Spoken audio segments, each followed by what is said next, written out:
Si un día la derrota es la tristeza que camina contra el mar, en la calma de un país de carretera secundaria y hostil. Hemos vivido tremendas dictaduras, terribles dictaduras.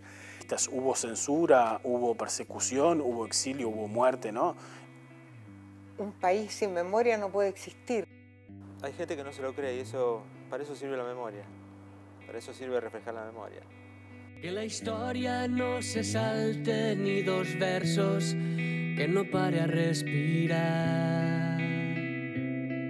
Alimenta de memoria la esperanza, no la tornes servil. Ni combines la desidia traidora y la idea de partir. Se ha dicho mucho de que una canción es más peligrosa, ¿no? de discurso político, ¿no? L'arte es un arma, es una respuesta, un arma de destrucción. L'arte es un arma de pau.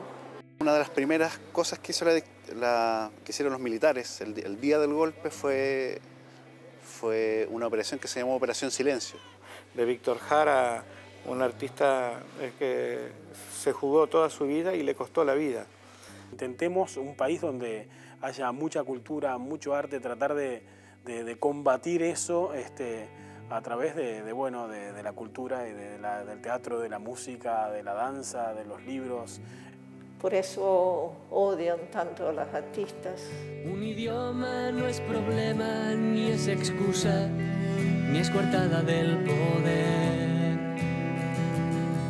Que no intenten suprimirte sobre un mapa en despachos de sal.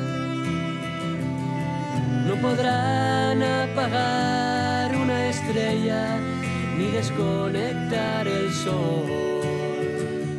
La gente joven ya no está tragando la sociedad como le presenta, como lo trata de vender, ¿no?